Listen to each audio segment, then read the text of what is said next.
Ladies and gentlemen, we are live as this is the main event you've all been waiting for. Brought to you by Axonius, the cybersecurity asset management company. It's time! Bridgecrew is the all-in-one cloud security platform for developers. Bridgecrew analyzed thousands of open source Helm charts to bring you the newly released State of Helm Security Research Report. Learn their security insights and more at bridgecrew.io/CSP. Hello and welcome to another episode of Virtual Coffee with Ashish. And I am your host Ashish as every week. Today's episode, we're talking about building cloud security building cloud security roadmap for AWS. And maybe this could be something you can use for other clouds as well, which is fine, believe, but I'll let you be the judge for it. And today's guest is someone special. I've got his name over there. So he's a bit of a celebrity, but I am going to bring in the tune. So because a celebrity requires its own, I guess, music. So let's see how American can we get with this. Hey, how's it going? Good, man. Welcome, Scott. So grateful for you to come in, man. Thank you. Appreciate it. Thanks for having me here. No problem. And I was also going to ask, so why that? So what's so special about the song that you like that much? That's from Turnpike Troubadours, who are based out of Tulsa, Oklahoma, which is where I went to college at. So listen to them out there. Also, there's a bit of history there as well. Yeah. You definitely need to get a bit more into the history as we kind of go through this. And what I've also got is I've got conversations running in parallel on Clubhouse as well. So if anyone is on Clubhouse and wants to ask a question, feel free to kind of come in and ask the question, I guess, over there. So I'm going to start with the obvious because this is Virtual Coffee with Ashish. I'm going to bring my drink over here. Thanks, man. Cheers. Thanks for coming in. Cheers. Cheers. So you've gone water routes because what time for you guys? Over here. Now, fair enough. I think the most interesting thing so far has been actually, you know, the person, Clint Gibbler. Yeah. He bought iced tea, Thai iced tea. Okay, nice. Yeah, and he made it at home. I did not even know like that could be a thing. So, So coming from that, the reason I brought that up is because I think I don't think I have to give you an intro, but you're a bit of a celebrity. I was gonna say the legend, but I didn't want to embarrass you. So I'm like, but for people who may not know Scott Piper, I think you've crossed the 11K followers mark on Twitter. You've been contributing into the AWS security space before I even got into this space. So I've known of you for a long time. But for people who may not still know you and maybe living under a rock, so what's the short intro for who Scott Piper is? Yeah, so about 4 years ago, started in AWS security consulting business as just an independent solo consultant. And from there, I focused, started a lot with some open source tools that I released through Duo Security. And from there, a number of blog posts as well, worked with a number of different clients, doing assessment work for them, some custom software development in different ways, helping to set up their cloud security in different ways. And then more recently, focused a lot on providing training to companies on AWS security. And so that's what I focus on a lot now. Took a little tangent in my career to work directly for a company, but now I'm back to providing security consulting to companies again. Oh, awesome! And this is probably a good question to ask at this point in time as well. What was your path into like cloud security, cybersecurity? I guess so. I mean, you kind of did a few things, but why AWS security? What got you into cybersecurity? So actually, I was the sole security person at a company prior to spinning up this consulting business. And while I was there, I had to do everything in terms of our AppSec, our CloudSec, our, corporate security, in addition to like physical security, like our badge readers and surveillance cameras and everything like that. So I was doing all of that and doing all of it poorly because I was spread way too thin as, a single person trying to do it with no budget for any of it. And so I wanted to focus on one thing. I wanted to focus on a narrower niche where, I could get some expertise in it and do it well. And additionally, I noticed that while I was trying to do all those things at that company, one of the things I was concerned about was our AWS environment. At the time, I didn't know a ton about AWS security, but we were running in AWS, and I was just like, I would really like it if there was somebody that would, like look at our environment or give us some advice on things, something like that. And I couldn't find anybody. There wasn't anybody available at the time, or at least I wasn't able to find anybody. And so I knew that there was a demand because I wanted it and assumed that other companies probably wanted something there. And I knew that there was no supply. And so because I couldn't find anybody. And so given that problem of there being, demand but no supply, I figured this is probably a good business opportunity, And so, so that coupled with the fact that I wanted to, focus and specialize in one area, it just became like that perfect storm for me. That's pretty awesome. And I think it's really interesting that you notice the demand supply pieces, and well-placed bet as well, considering cloud security, I feel is so, there's so much there, even if you just pick one cloud. So I'm curious from your side, what does cloud security mean for you then? Like when people say, hey, cloud security, but what does that mean for you? Yeah, so cloud security has really become its own thing, and being able to focus on one cloud has become its own thing because the different clouds are so complex and large nowadays. I think AWS is about to break 10,000 different API calls. I don't know if they have yet, but they're super close if they haven't already.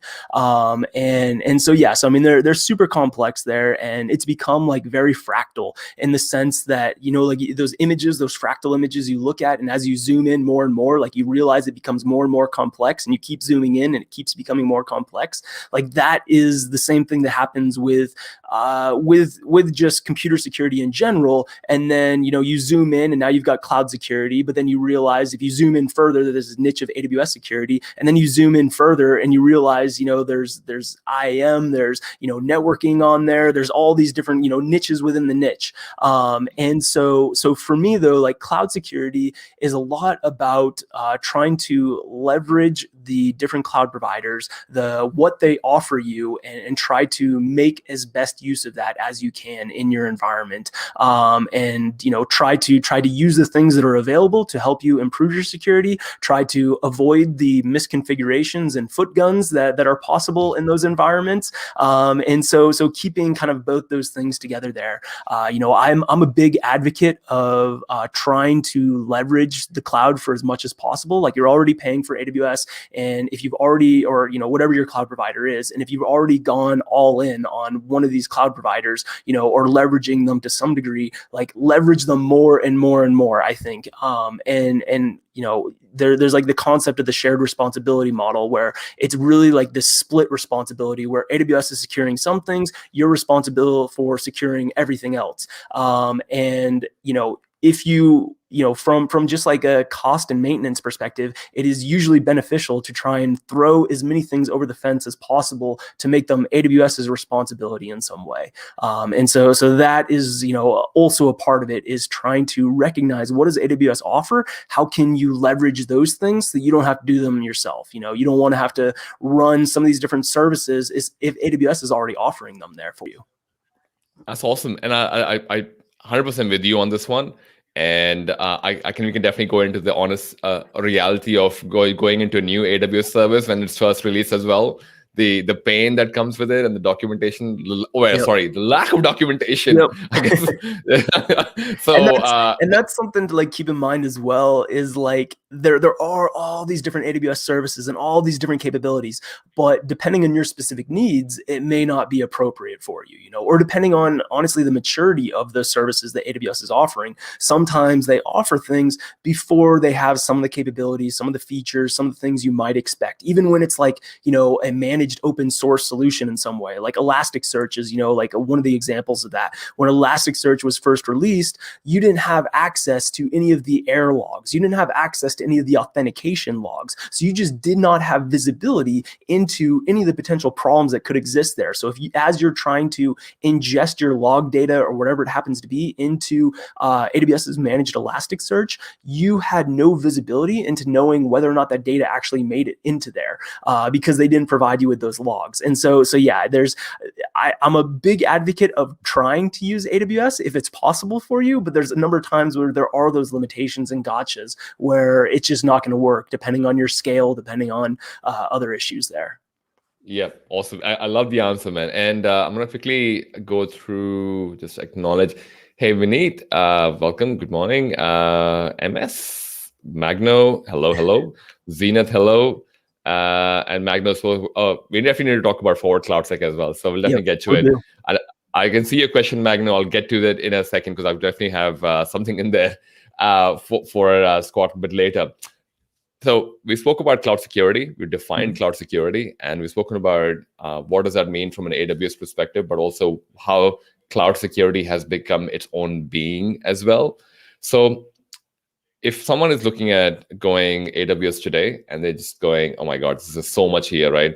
I'm going to zoom out into from a security leadership perspective and looking at this from, say, a 10,000 feet and going, are there some obvious things that you see people not consider, or as security leaders not consider when they're trying to build roadmaps? Because you've released like the AWS Security Roadmap, like I think you've got the second version, 2021 version now. But are there any obvious gotchas? Because once we do this, we'll get into like specifics of it. But I'm curious, what's the obvious gotchas that you still see people do? So the roadmap that I released was just over 2 years ago. It's on its third iteration now, and so in terms of roadmaps like that, like I tried to create this roadmap which was going to hopefully be universally applicable to people. Like it's opinionated. It's there's going to be different ways where maybe it doesn't going to work in your environment, you know, or your special situation. But like I did try to make it, universally applicable and tried to make it opinionated, just because there has been, I would say, so in terms of roadmaps that exist out there, you know, something similar that have been offered from other places, I think that being opinionated was important for it, you know. And so if it's a vendor roadmap in some way, you know, if you know, AWS comes out with a roadmap, or if some, you know, other cloud security company comes out with a roadmap for something, or in other areas beyond cloud security, a lot of times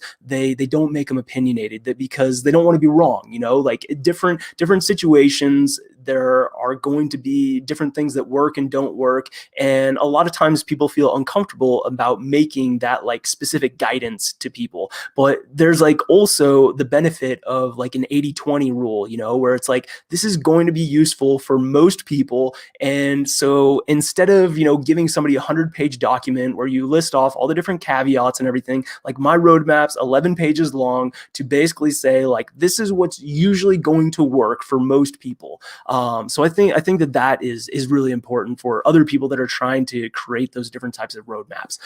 For companies themselves, when they create these roadmaps, I think it's relevant to acknowledge what your different strengths are. So in my roadmap, for example, I didn't focus a lot on network security controls. And some companies that I've talked to, they have very strong network security, you know, controls throughout the rest of their company. They come from a non-cloud background, you know, they're an older, more established company that has, you know, like the big firewall vendors and things like that, you know, and so they're used to that. They already have the investment in those, you know, they've purchased these different products, they use them, they have the the experience and skill set in them. And so for those companies, it's more valuable for them to give some more priority to the network security controls versus what I advocated in my roadmap. So I think that that's important, is recognizing what are the skills and capabilities of your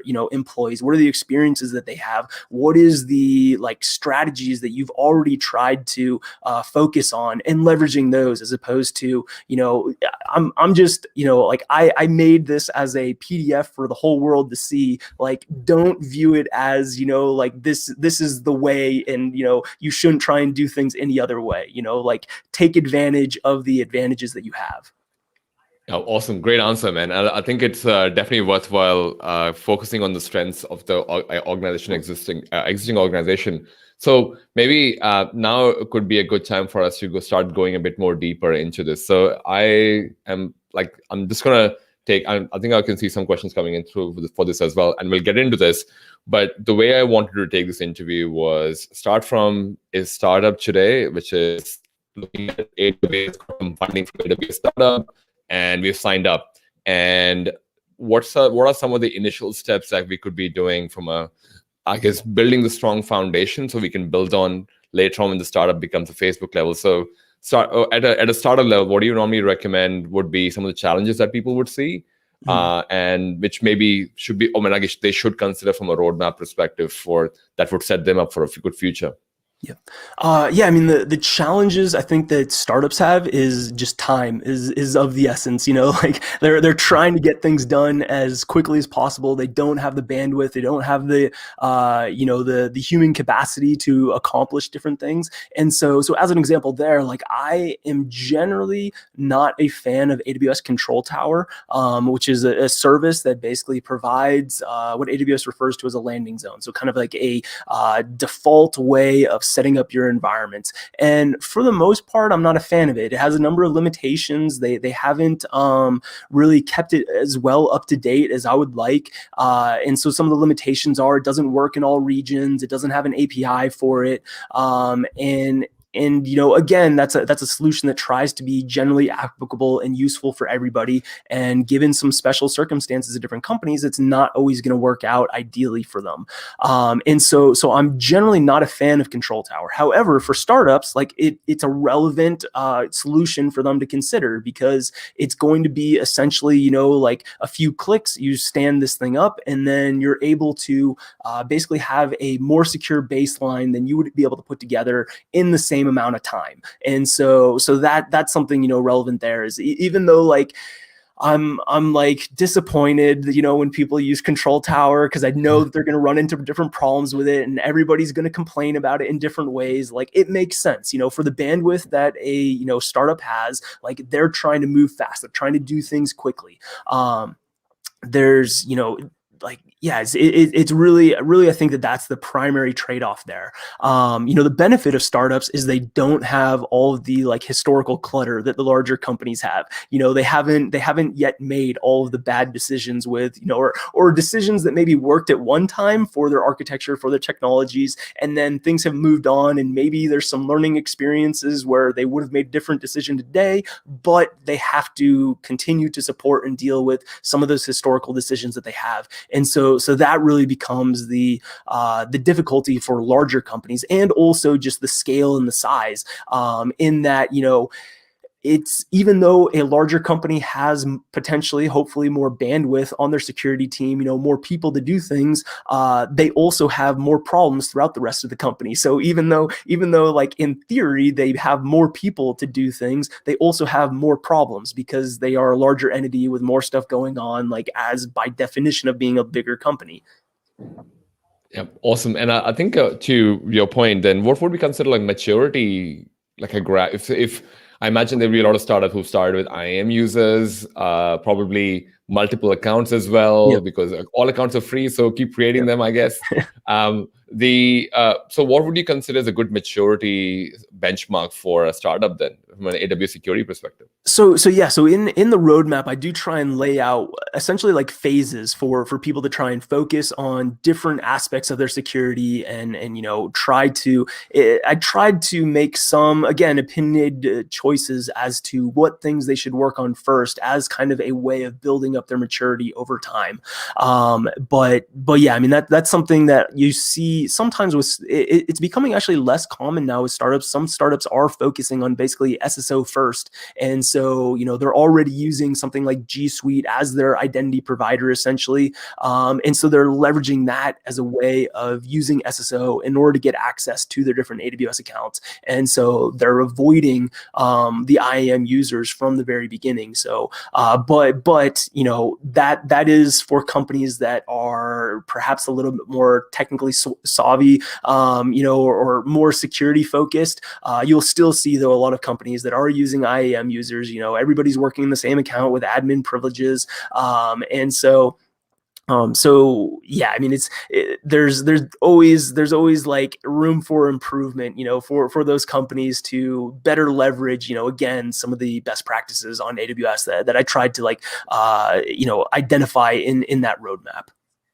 That's pretty awesome. And maybe let's up the ante a bit more over here then. So the startups made a lot of money. They've become like a medium to large scale business. I don't know, fintech, or I'm just going to imagine some company which has got a lot of employees now, thousands of employees, massive AWS footprint now. So what are some of the challenges at this scale that you see people have? I mean, assuming they haven't done any of that from the past because they were too busy with the speed. So what are some of the challenges at that level? I think with that level, again, it depends on the companies, but I think trying to limit people to least privileges and better isolating people and better leveraging technologies that enable you to not have so many administrators. And so as an example of this, using something like Terraform, CloudFormation, something like that, using infrastructure as code where you are checking that into GitHub or some type of repository, and you are having some type of approval process to get those changes deployed into your environment, and have a solution set up that is deploying those changes for you, so that you are not, you don't have everybody at your company running Terraform like from their laptop, Terraform, applies or something like that, which requires everybody to have administrative access into your different AWS accounts.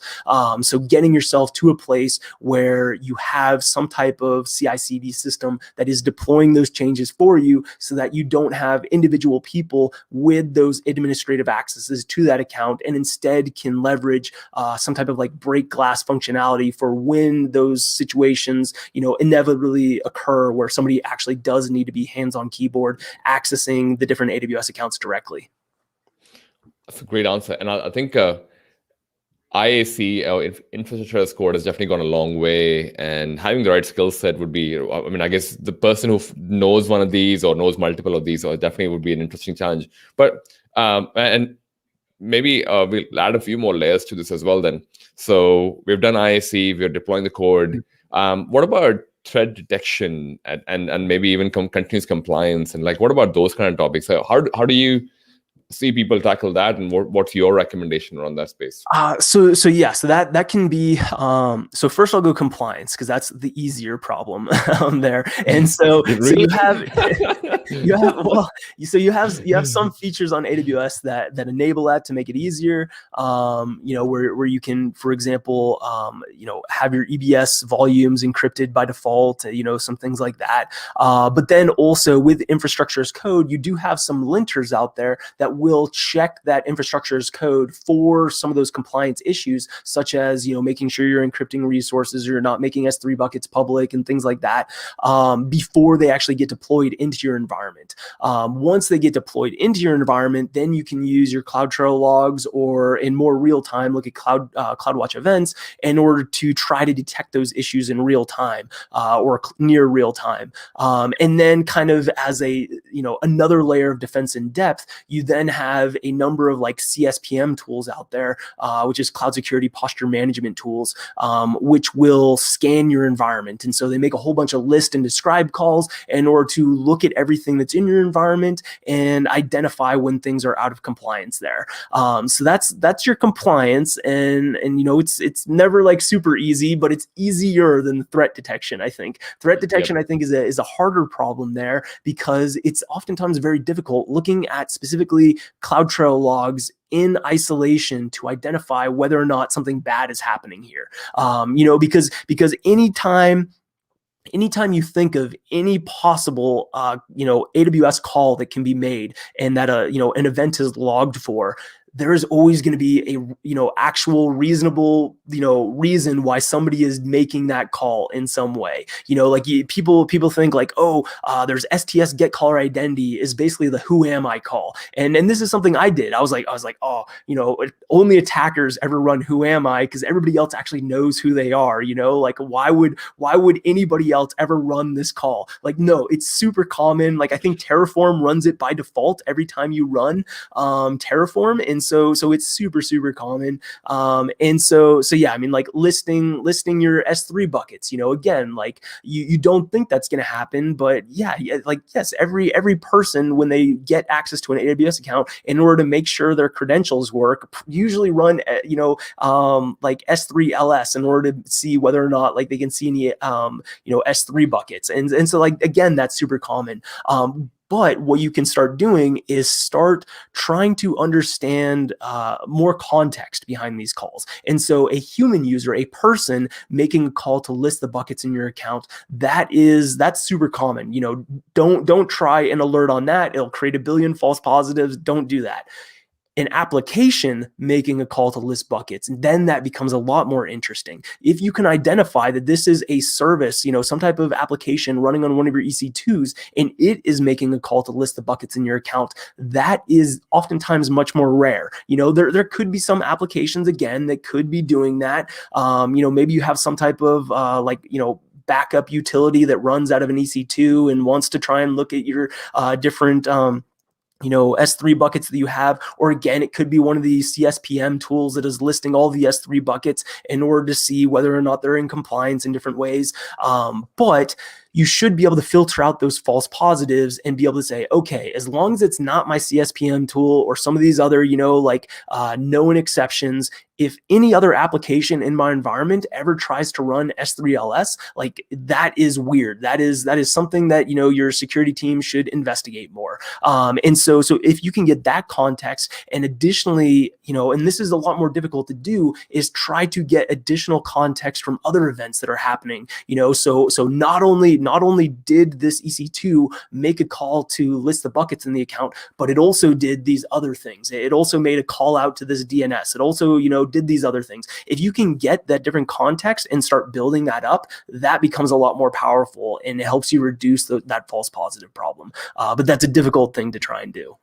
Yeah, I can't even imagine the playbook that you would have to start building from day one.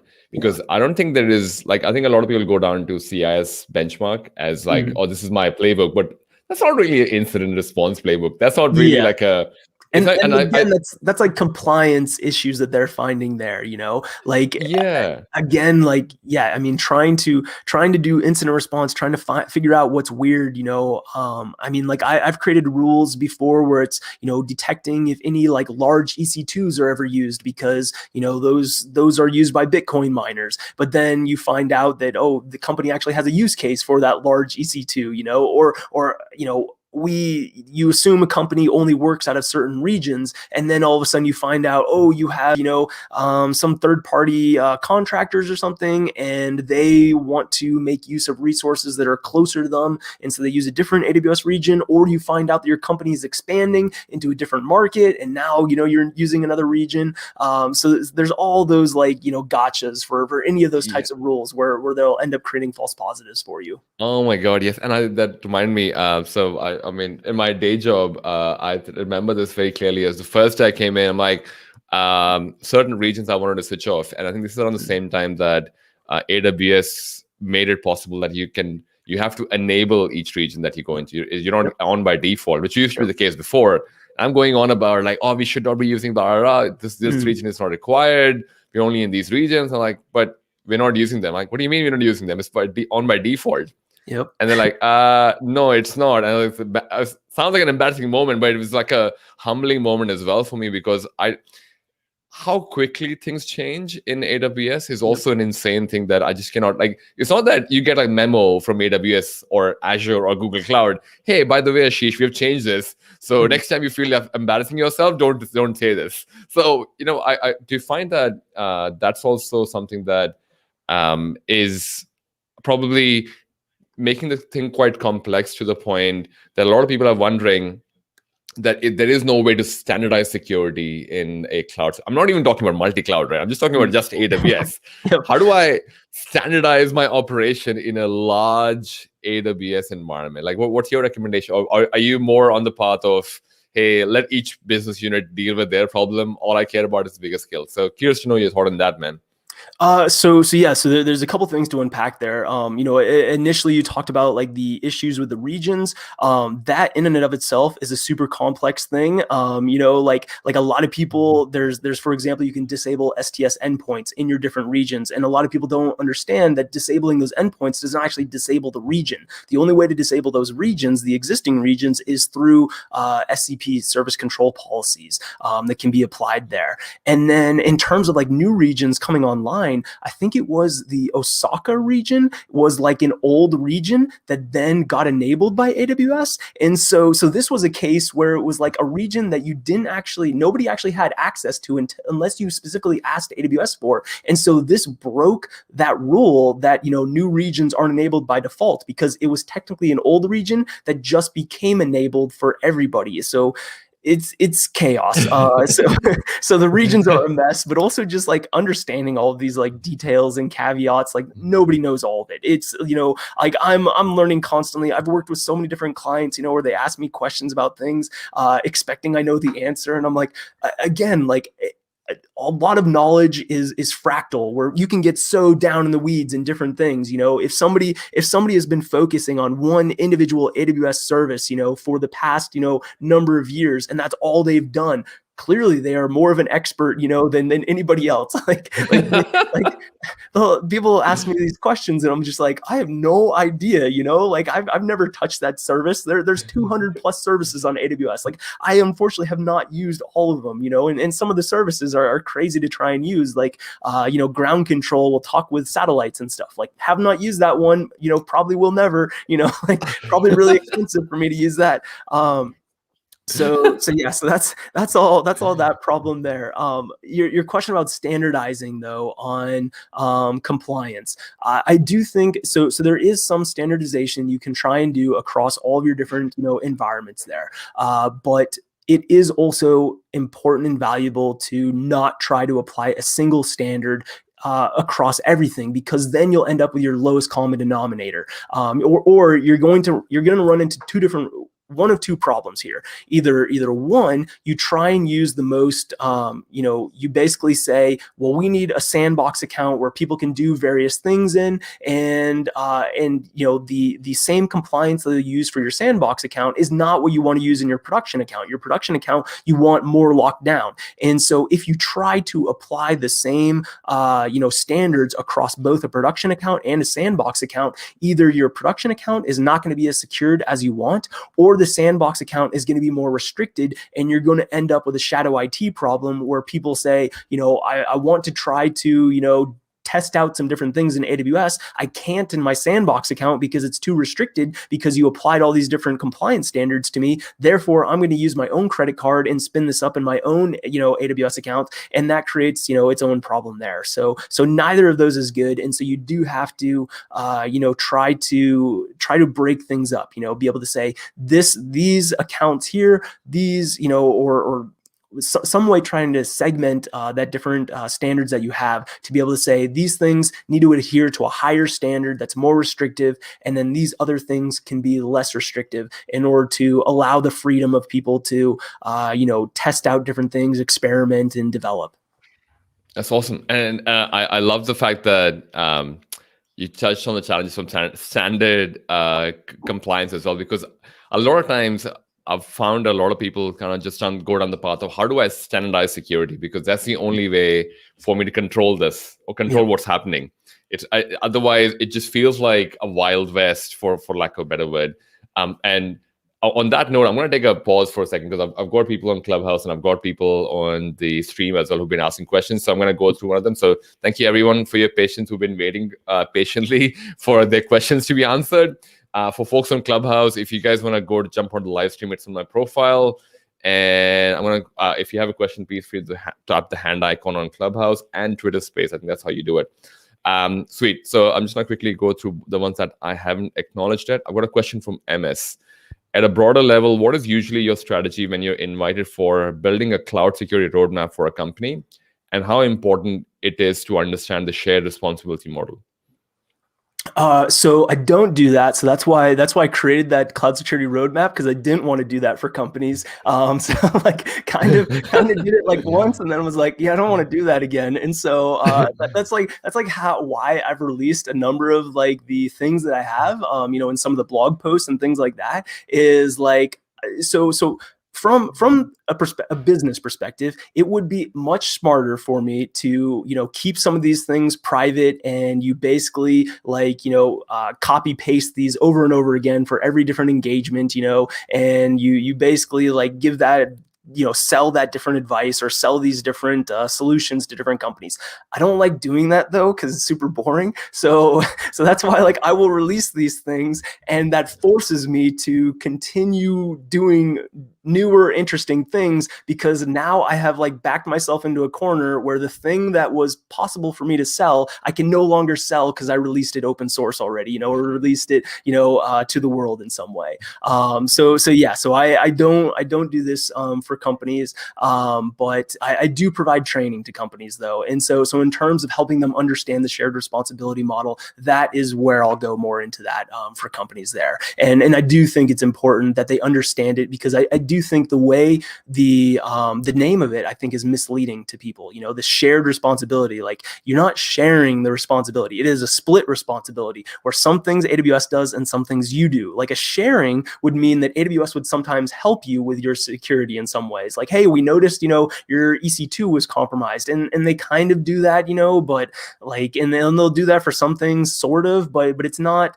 They're not watching over you in the same way that, I've heard some of the other cloud providers will, have more visibility into your environment and will look at those things. AWS is much more hands-off in that situation, where they do not want to investigate specifically what is happening on host in your EC2s. And so there's that split responsibility there. Like likewise, AWS is never going to say like, hey, one of our people couldn't make the shift to, be a security guard at our data center. Would you like mind like showing up, and just like keeping an eye on things? Like, again, it is not shared. Like it is a split responsibility where they do their thing and you have to do your thing.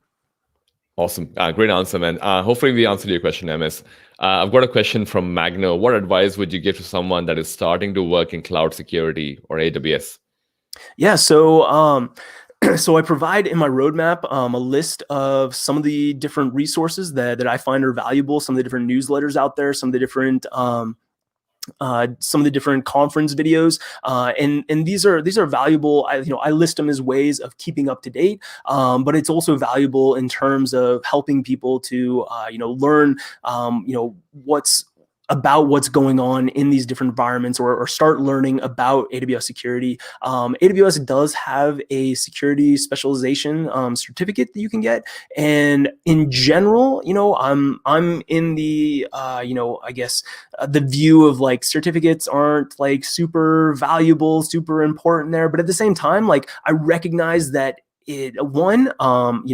people are in different places in their career, and somebody that is just starting in their career, a certificate is much more valuable for being able to show a possible employer what that they have some capability in these different areas. And two, I think certificates are super valuable from the perspective of giving you some type of end goal, something to focus on, something to prove that you accomplished whatever it is you did, and to force you to study for it. Like you have it on your calendar. I'm going to be taking this exam. I need to study for it. You know, in the same way that people will sign up for marathons or 5Ks or whatever else it is like that, you know, because it forces you to do that exercise, you know, in order to run those different races. And similarly, it forces you to, you know, learn some of the things that, you know, maybe you're not super interested in, you know, different areas. Like, I mean, I got some of the different AWS certificates and learned about services that I never would have bothered, you know, learning about, because I knew it was going to be on the exam. And so I had to force myself to learn it. And otherwise it just like motivates you to focus on that. So I do think that some of the, you know, AWS certificate is valuable from that perspective. And it also helps you identify and define what the learning materials should be, because AWS will tell you, here's what's going to be on the exam. And so, you know, here's, you know, some of the different things you could try and read, some of the different AWS white papers or, you know, FAQs for the different services. And so it's useful from that perspective as well. Awesome. Thanks for, I hopefully that answers your question, Magno. Thanks for your patience as well, man. I've got, hey, Priya. Wow, I guess the alarms work. That's why she's awake. I've got a question from Natraj. What's your view on CSP native security tools versus cloud native security products for consistent approach across multiple cloud platforms? So I'm a big fan of trying to leverage what different cloud providers provide you. If you try to use a solution that tries to duplicate some of those things, it is usually going to be more expensive for you to try and do that. You know, as an example of that, you know, and in some cases, you have to leverage the different solutions that the cloud providers provide for you. So like guard duty, for example, is meant to try to identify, you know, incidents or of compromise in your AWS environment. And it is given like special access to VPC flow logs, to guard duty, and to your DNS. It has a number of limitations. There's a number of ways that attackers can avoid being detected by it. Like guard duty has its problems. At the same time, it is the least expensive and most bang for your buck way of getting that type of detection in your AWS environments. And so I think that is really important, is recognizing those cost perspectives of things. Because if you turn on VPC flow logs, you know, that's going to incur different costs. If you try to collect your DNS, you know, information from your environment, that is going to incur a cost there. Whereas guard duty is able to access those things in a much less expensive way than if you try to do them on your own. And so from that perspective, there are some cases where it makes sense to leverage what the different cloud providers provide to you. But at the same time, you know, having that consistent view across your you know, different clouds, I definitely could see benefit in that. I've been lucky enough to not have to worry about any other clouds. That has been why I've like hyper specialized in only AWS. So I personally don't have like experience using those other tools and seeing how they interact in the different you know, other cloud providers. So I can't really speak to them too much there, unfortunately. No, but I think you've touched on a good point about the consistency part as well. Because would you say if we do go down the point of using, say, the cloud native tools, like you touched on Guard Duty, or even let's just say Security Hub as well, there's a challenge of having a single pane of glass. I hate using the word single pane of glass, but I think that I can't think of a better one. Yeah. Where you kind of are creating your own viewpoint into, hey, this is what my security would look like if I'm looking across my entire landscape. Any comments on that? Yeah, I mean, again, it has its limitations, but you know, at the same time, again, like you probably are not lucky enough to have like, you know, experts that focus on each of the different cloud providers individually, you know, or some of these different gotchas. And so having some of those things standardized for you, having a single place that is identifying, you know, your different, you know, problems, misconfigurations, things like that, especially across all of your different AWS accounts, and aggregating that into a central location for you to look at, tons of value there. You know, I'm generally of the view that, I would rather have things standardized in a non-ideal way, or potentially even in like a wrong way, than have everything uniquely wrong in its own different way. Like, Yeah, I would rather have it all wrong. Like, so this has come up, for example, in like Terraform modules or something like that. Where companies will try to create a like a recipe book, I would say, something like that, where it's like, hey, here are some standard ways of doing things in our environment. And, from you on the security team, you may not have the ability, knowledge, skill set to, to be able to review all those things properly in the same way.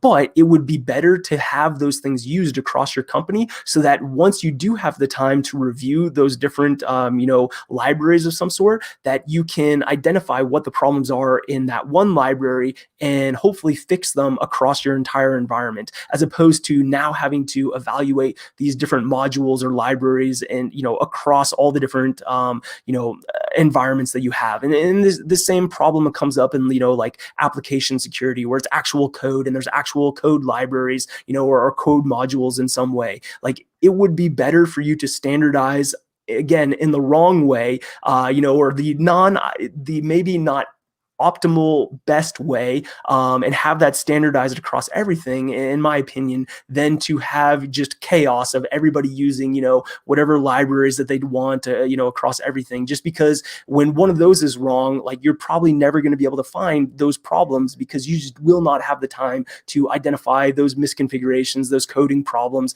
that exist when everything is different and unique and you have a billion snowflakes everywhere. Yeah, actually, that's a good point, because as you've mentioned it, I'm like, I just realized, because even with the CSPM as well, they're looking at each one of them as a unique thing as well. And it's not a single viewpoint. Whereas you could, as an individual working in a company, you can choose, I'm just going to look at encryption across the board and Yep. go, I just want to know encryption and rest happens in my organization. Whereas I don't think you can do that in the CSPM that easily. It's just like, well, EC2 is this one super section, and then there is another section for RDS, and then another section like, actually, that's a good point, man. I'm going to make a note of that as well in my mind now. But hopefully that answered your question, Raj, and thanks again for your patience, man. I've got a question from MS. It's a big one. So more we talk about cloud agnostic, more I see security analysts or engineers relying on a ton of vendors for managing security in cloud. Which security vendors do you recommend, or any open source tools that you have personally used? Also, while relying on a ton of security vendor, how do we ensure there is no breach happening via these tools? Isn't it scary to be dependent on security vendors where enterprise actually fails to build something internally? So mouthful. Yeah. So a lot there. So I'm not associated with any vendors out there, and so vendor agnostic. I don't recommend any of them specifically in any way.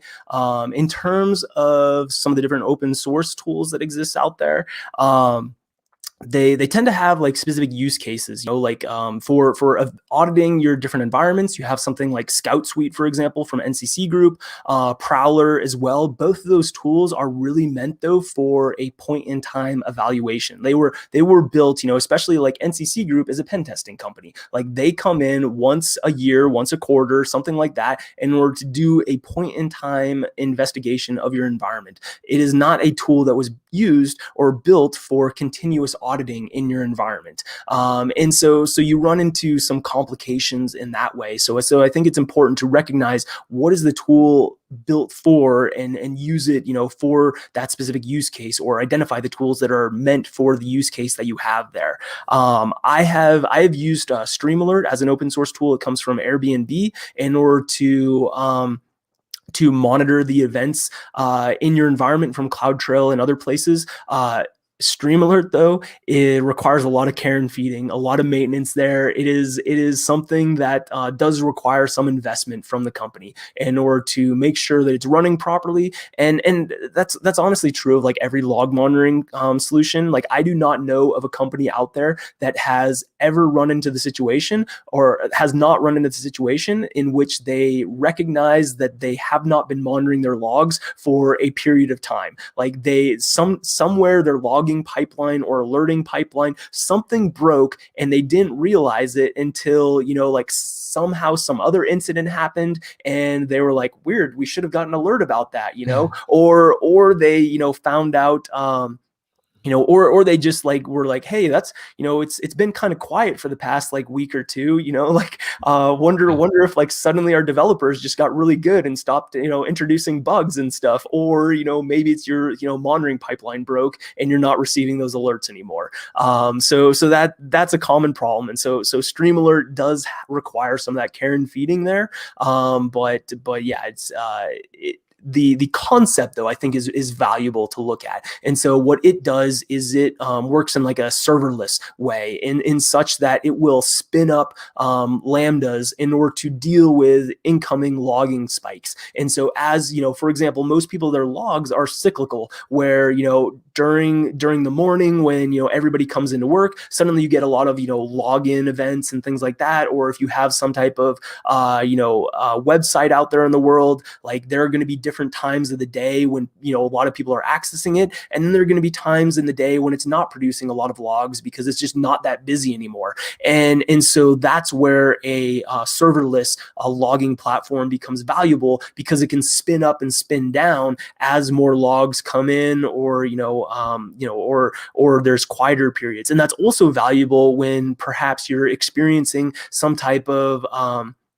denial of service attack, or in some other way there's some type of logging spike. And if you don't have something that can spin up in order to deal with that spike of traffic or that spike of logs, you'll oftentimes end up missing that data, or you'll end up having this backlog of data as such that you get this spike of traffic from we'll just say a denial of service or something like that. And you have that spike.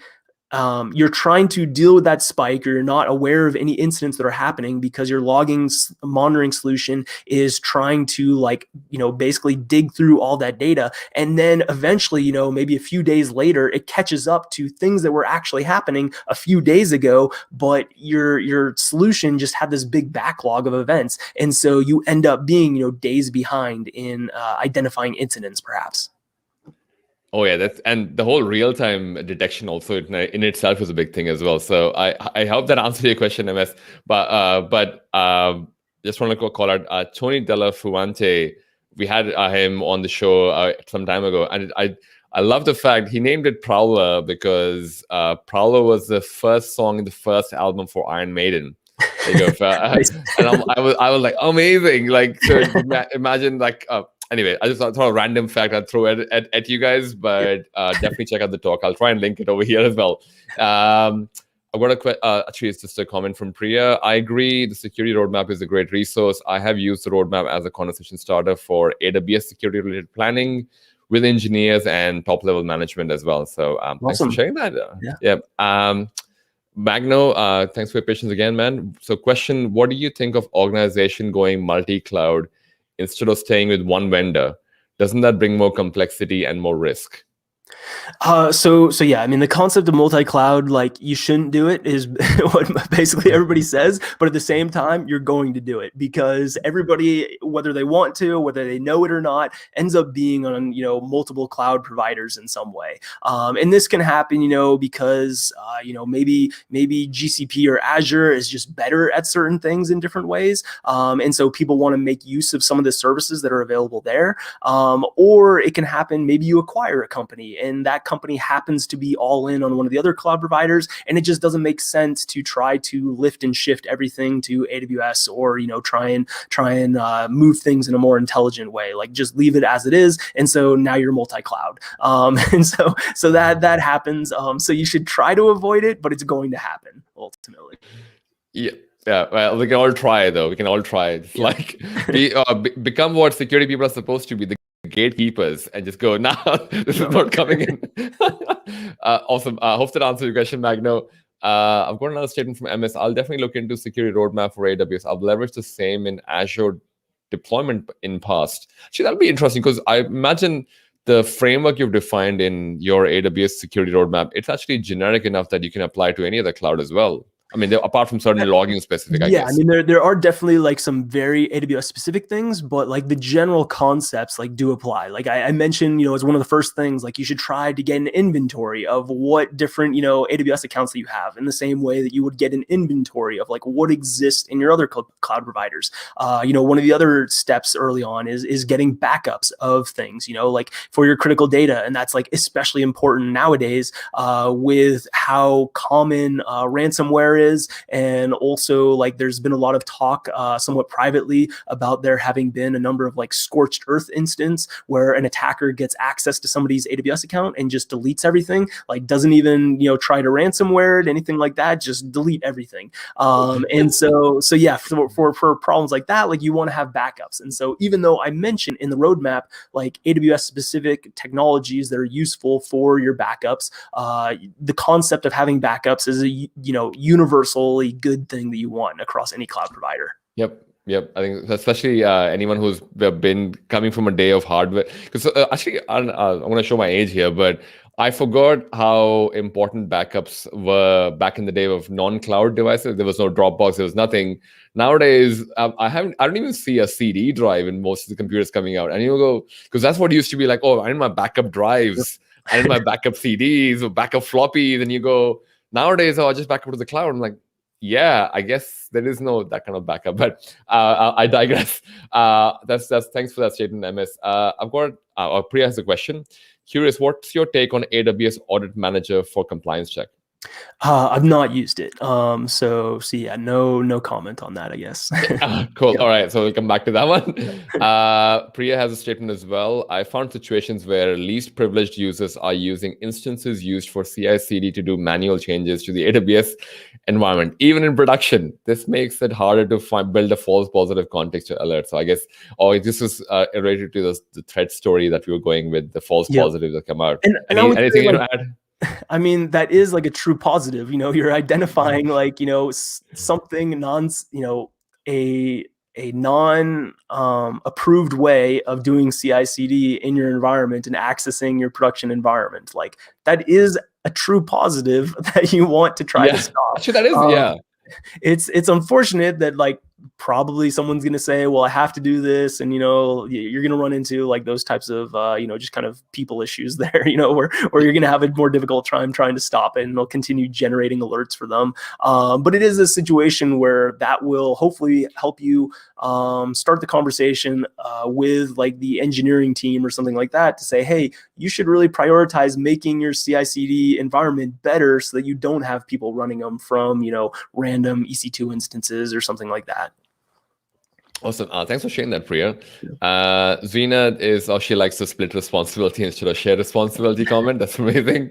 MS, AWS Inspector and AWS Guard Duty is very good indeed, and least expensive checks for putting some initial good security checks. Would you agree? Yeah, definitely. So this is what I was saying before. Like Guard Duty is the least expensive way of getting this, some of that incident detection set up in your environment. But it's going to be lacking and can be bypassed in certain ways. So, ideally you would try to build upon it, or, maybe one day try to replace it. But yeah, it's definitely the easiest first way of trying to get that done. Awesome. Yeah. Thanks for the comment as well, MS. Chris, thanks so much for your patience as well. Hi, Ashish and Scott. A question on CSPM plus remediation tools. How mature do you think the current industry is in terms of finding misconfiguration and resolving them? So yeah, I mean, it's a super scary thing, especially if it's like auto remediation, or if somebody is doing the remediation and doesn't have the context of the environment or of potentially the knowledge of how it, could potentially break things in that environment. So, and some of these things are going to be context specific as well, where, somebody may have an S3 bucket that's public and somebody decides, oh, I shouldn't, have that public anymore. But yet that is like, all these static content for your primary website, and now your website's broken, so like having that context of why things are potentially misconfigured, because your CSPM never has that context. It tells you have a public S3 bucket, public S3 buckets are bad. And you don't have the context, though, that like there are architectural decisions that would require you to have that public S3 bucket and historical needs for having that public. And so there's always that danger for remediation, or especially auto remediation, of breaking, production environments in some ways like that. Yeah, actually, that's a good point. Lack of context has come out quite a bit in the past few months about auto remediation was great when it was, oh my God, I can solve it because that's what cloud's supposed to be. But the more you start doing it, the more people start hitting security for all these false positives as well. Yeah. So cool. Thanks for the question, Chris. Hopefully we answered. Feel free to answer a follow-up as well if you want. Houston is here. Hey, Houston. Happy Saturday. Good to see you, man. I've got a comment from Roxanne. Unified visibility instead of single pane of glass. Oh my God. Thanks, Roxanne. Because I don't want to use single pane of glass. So unified visibility it is. I've got a question for Priya. In your experience doing assessments, what are the top 3 gaps? What are 3 top gaps the companies usually miss? I mean, so even the basics, like you always find of, I'll find IAM users that like have existed for years and never been removed, and they haven't been used for years. Like a number of times I will find an IAM user named after whoever the current CTO of the company is, and he doesn't touch AWS anymore. He's doing like CTO executive things and not like actually, hands-on coding anymore. And yet there's this IAM user and access key that hasn't been used, in 3 years and still exists there. So yeah, I mean, you'll find any type of problem exists all over the place for different companies.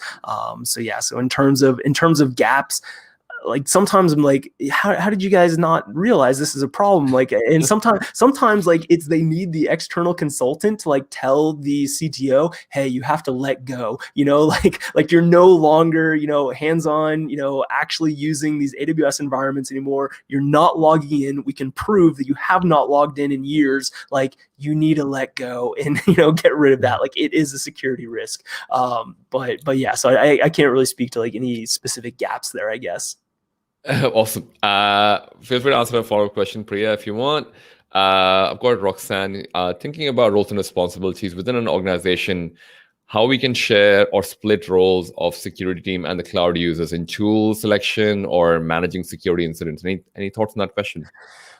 So yes, I mean, this can become problematic if you do try to split things up too much here, because if you have one team, for example, like creating detection rules or, different compliance check rules or setting up those different tools, and then another team that's actually responding to the alerts that get generated there, then the first team has no idea potentially how much toil and pain they are imposing on the second team, because oftentimes, like when people first run any type of security tool, if it's a large environment, you suddenly like generate, perhaps like 100,000 alerts. And if you are deploying that tool and you are not the person responding to those alerts, like you have now caused so much pain on somebody else and you don't even realize it. And like, that's a bad situation. Like even trying to read 100,000 things is going to take you, like multiple weeks of time. And so you can't do that to somebody. So be cautious if you do try to split up things too much in an organization like that. Like be aware of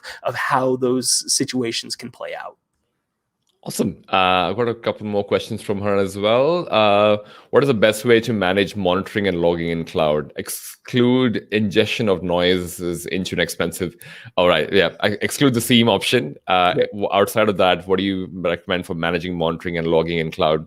So Streamalert, the tool that I mentioned before, maybe not specifically that tool, but conceptually how it's doing some things there is valuable to look at. And, AWS also has a service they call Athena, which allows you to query logs that are in S3 bucket. There are some benefits of doing that. And so you may want to look at that as well as a way of, doing some of those investigations and things, just because it'll allow you to sometimes have a cost avoidance if you can leverage that, for your situation. Awesome. I think another one, that's the final one from her. Security Hub versus any SIEM. What do you think? Still getting benefit from using Security Hub if something like Splunk is also heavily used? So I've generally not been a fan of Security Hub. Again, this is one of those like solutions out there, but again, like it has its place, like it very much so. For companies, it's more point and click setup. It is giving you like a guidance from AWS on what is good and bad there. So yes, I mean, it's one of those things where if you have the bandwidth and ability to start leveraging other things, then you should investigate perhaps looking at other things beyond Security Hub. But for companies that don't have that bandwidth, then it's a reasonable option there. Awesome. And I think just a spoiler alert for Roxanne, I've got someone who does, I think he's a product manager for AWS Security Hub coming later this week as well. So great question for him as well to ask. So and again, it's one of those situations where like it's you again are trying to provide a general solution to everybody, and depending on your specific needs, there may be special cases where different solutions just don't work for everybody. Awesome. All right. Hopefully that answered your question, Roxanne. Thanks so much for asking them as well. And I've got this is the final question for tonight. Priya asked you, Scott, how do you keep up with AWS announcements and other AWS security related things? At the moment, your Twitter is my go-to for resources for curated feed, and love it. There you go. So how do you do this, man? So Twitter is my main way. There's some accounts on there that I follow that help me keep up to date with it. Like I personally, I review every SDK commit from AWS. So for their AWS SDK, I review those commits that make it into like they're every single day. It happens at, for me, it's like 1 p.m. my time. And I just go ahead and look at that and see like what changes were made in order to see what API changes were made in order to identify sometimes like interesting things that happen there. But otherwise, I would say for other people that aren't, like as heavily focused on AWS, as I am, or, don't want to invest that time, because it does take a lot of time to look at that. There's a number of good newsletters out there that I think are valuable. And so I mentioned some of those, in my roadmap, but those include like Corey Quinn's Screaming in the Cloud, Clint Gibbler's TLDR, and Marco's CloudSec News. Yes, I think it's called CloudSec Newsletter. Definitely great resource from all of them as well. I was going to ask, maybe worthwhile calling out. So from an education for people starting today, how do you, like, I know this is the last question as well, but where do they start if they're trying to go, Scott's inspired me today, I'm going to learn AWS security? Yep. I'm sure they don't need to start with CI's benchmark, but where do they start? Out of curiosity, please do drop in about forward CloudSec as well. Yeah. So I mean, I think my roadmap hopefully, gives them an understanding of a lot of different technologies that they can start digging deeper into, so as that roadmap mentions different things, they can start digging into some of those things there. We talked about like getting certificates and helping to focus your education by, perhaps getting one of the AWS security certificates there. But then to your point, so Forward CloudSec is a conference that I'm helping to run that is taking place here in Salt Lake City in September 13th and 14th, but it is going to be run as hybrid. So we are both streaming it live, so anybody can see the talks as they're happening for free. You don't have to register, anything like that. They're going to be free. And also we are going to be streaming in some of the speakers as well, because we recognize there are some world issues right now that make travel difficult for a number of people. But there are people doing awesome things with AWS security or cloud security all over the place. And so there are talks at this conference that are not only about AWS security, but also GCP, Azure, and some various other things that are adjacent to some of those things. And so super excited about that. And I think that we ran it last year. It was all virtual. All those talks are online on YouTube. If you go to forwardcloudsec.org, so that's spelled FWD cloudsec.org. If you go there, you can it'll link to last year's talks, and you can check those out. But yeah, we'll be having the talks again. We'll put them up on YouTube a few weeks after the actual conference, but you can watch it live as well. I also am part of the Cloud Security Forum Slack, which is a pretty useful Slack, I think, for a lot of people as well. There's a lot of conversations that happen in there that don't end up happening on Twitter or elsewhere. So I think that's another valuable resource for people to get access to. So you can reach out to me, or a number of other people that are involved in cloud security can invite you to that as well. Awesome. And thanks for sharing that as well. I'll definitely put the links for CloudSec and the Slack channel as well. I think for me personally, I've found the Slack channel to be quite helpful as well. So it's definitely a great resource. I mean, definitely check out the newsletter from CloudSec on Clint Gibbler and Marco and everyone as well. But there is I think if you look out for, to your point about earlier, I'm going to circle back to where we started with why you ended up on AWS Security. A lot of demand, not enough supply. I feel it's the same thing with resources as well. Yep. There's a lot of supply from AWS themselves, but not enough curated enough that, oh, why does this really make... Well, I mean, I'm not going to use all 200 services, as you mentioned. Yep. And it's very rare that I'm going to launch like a spaceship or whatever the ground satellite thing that they have. I'm like, so I'll be amazed if I do it. I'll totally be going for that service, but I don't see that happening in the near future. So I definitely recommend those. Dude, I'm going to really appreciate your time. And I know we just went over the 1 hour mark, but I'm good. One last section. It's just 3 questions. It's just to get to know you a bit. Yep. And for folks to get to know you a bit as well. So we'll stop talking about technical things now. So I've got 3 fun questions. What do you spend most time on when you're not working on cloud or AWS security? So I try to do woodworking, which is like, I guess pretty common amongst tech folks nowadays. And so, specifically, I try to create furniture that doesn't have any screws or nails in it. Those are advanced technology that I don't want. So I try to simplify things as much as possible. So like my bookshelf behind me, like that will hopefully get replaced soon. And I'll put in my own bookshelf back there. So I try and do a fair bit of that. And then also, I mean, I live out in Utah where like hiking and skiing and cross-country skiing and all that is super accessible. There's tons of it out here. There's places like Moab and Zion National Park and, all these other national parks. So trying to get out and do those things as much as possible as well.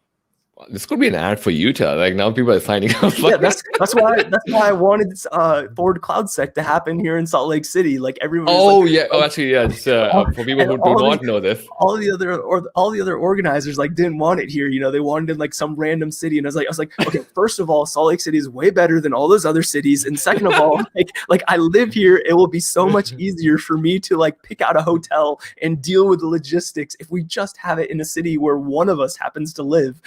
So yeah, that's a good point, man. So the next question that I have is, what is something that you're proud of but is not on your social media?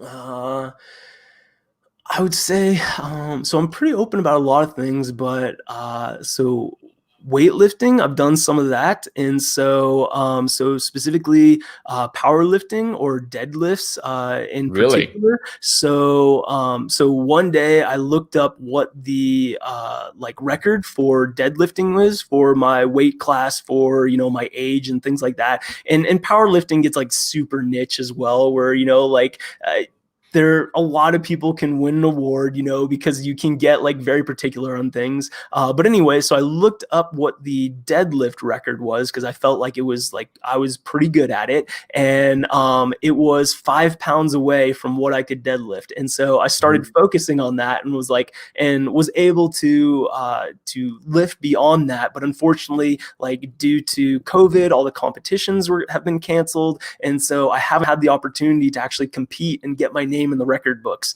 So that's something that I'm proud of, that I can pick up heavy things off the ground and put them back down again. Yeah, if you describe it like that, because it reminds me, a friend of mine is doing powerlifting or strongman, I think. Okay. He's looking like this, what looks like a ton weighing rock, like a ball, basically. Just lifts it up, puts on top of something. I'm like, I mean, yeah, it's as you said, lifting something from the ground and putting it back there. Great activity, man. But I Yep. think good luck for the world record. I mean, I think if we No, it's get to it, that'll only be awesome, state man. record, not the world record, only the state record. Yeah, it's Oh, not it's a straight record. yeah, Oh, right, it's right.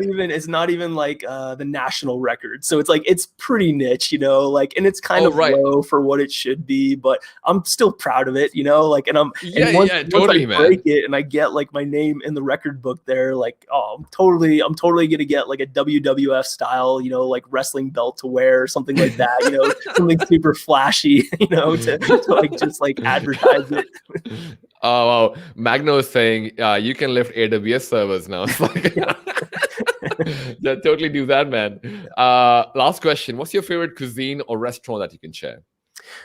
So Utah has a very good pastry scene out here. And so I mentioned this like recently on Twitter. The Queen Amman is like the ideal pastry, or it's probably like the sweetest and most butteriest pastry. And it's not very well known though. But it has a pretty long history out here in Salt Lake City. Apparently, we were like the third place in the U.S. to create that pastry, and like the first place west of the Mississippi to sell that pastry. And so originally it started in France, but anyway, so that pastry called the Queen Amman is like probably one of my favorite things. But it's super buttery, super sugary, so you can only have it like once a year or something like that. Like it can be pretty overwhelming. Yeah. Queen Amman. Okay, Yeah. I'm gonna definitely find a link for it and put it in the show notes as well for people to check it out. But I think that's pretty much what we had time for, man. And before my dog breaks my green screen because he's just walking around over here, I think it's a sign I should be closing the stream soon. So where can people find you, man? And you've already mentioned Forward CloudSec, but where can people find you to connect with you and maybe get some training sessions happening? Yeah, so on Twitter, so I don't know if my Twitter handle is still visible there, but so it's Dabadoo written in hex characters, so it's impossible to actually spell out. I'll put a link in the show notes as well. But searching for Scott Piper would definitely help. This dog is shaking the whole camera setup. Go on. And then summitroute.com is my website for my business, and so you can reach out to me through that. It has my contact information, scott@summitroute.com, in order to reach out to me about AWS security training or potentially other AWS security consulting services as well. Awesome. And just final comment from Chris saying it would be a record if you could lift all the books behind Scott as well. So lifting could totally be your scene, man. You could be like cloud security person into lifting, breaking the state record. That'll be awesome. Cool. But dude, I enjoyed our conversation so much. I can definitely have you over and we can talk for hours. But thanks so much for doing this, man. I really appreciate this. And I'm looking forward to having you again, man. Yeah, we'll do. All right. I'll for everyone else, I would, as I was saying, we have an AWS Security Hub product manager coming in. So definitely going, and this is midweek episode, so you'll probably see that soon. But again, thanks, Scott, and thank you everyone for tuning in. I will see you next time. All right. Thanks. Cheers.